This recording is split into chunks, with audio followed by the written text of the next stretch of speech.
Assalamualaikum warahmatullahi wabarakatuh. Saya Bintang Adriansa dengan NIM 22203002031 ingin mempresentasikan tentang ekosistem. 1. Aliran energi dan ekosistem alami. 2. Ekologi dan lingkungan. 3. Manusia dan lingkungan. Aliran energi itu menjelaskan jumlah energi pada satu tingkatan tropik yang didapat dari tingkatan tropik di bawahnya saat suatu hewan makan tumbuhan. Misalnya, tidak semua energi atau energi kimia yang ada di tumbuhan itu diambil semua oleh hewan. Ada efisiennya, karena itu aliran energi makin lama makin kecil bila tingkatan tropik makin tinggi. Para ilmuwan ekologi mengenal 3 macam rantai pokok, yaitu rantai pemangsa, rantai parasit, dan rantai saprofit. Rantai-rantai ini tidak berdiri sendiri, saling berkaitan dengan satu sama lainnya sehingga membentuk jaringan-jaringan makanan. Contohnya itu padi dimakan oleh tikus, lalu dimakan oleh ular, lalu dimakan oleh elang, lalu elang pun mengurai. Rantai pemangsa. Landasan utamanya adalah tumbuhan hijau sebagai produsen. Rantai pemangsa dimulai dari hewan yang bersifat herbivora sebagai konsumen satu, dilanjut dengan hewan karnivora yang memangsa herbivora konsumen kedua, dan berakhir pada hewan pemangsa karnivora maupun herbivora sebagai konsumen ketiga.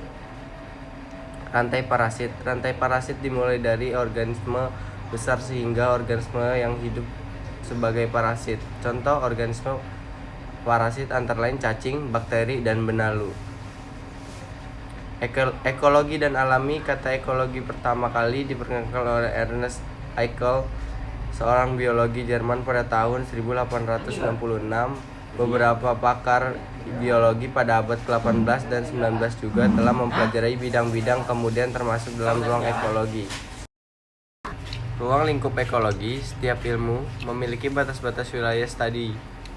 Perlu dimaklumi bahwa atas wilayah kerja suatu ilmu umumnya bertumpang tindih dengan batas-batas wilayah kerja dari ilmu-ilmu lain.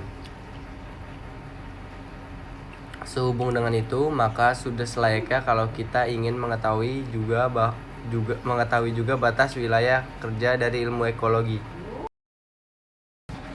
Konsep tersebut beranggapan bahwa seluruh alam semesta merupakan suatu ekosistem yang tersusun oleh berbagai komponen atau kesatuan.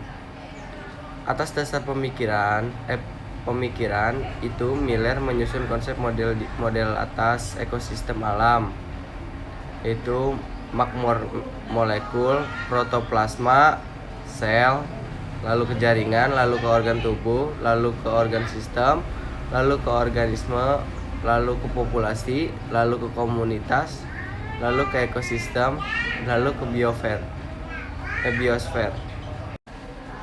Manusia dan lingkungan. Manusia adalah makhluk hidup yang harus berinteraksi dengan alam lingkungannya.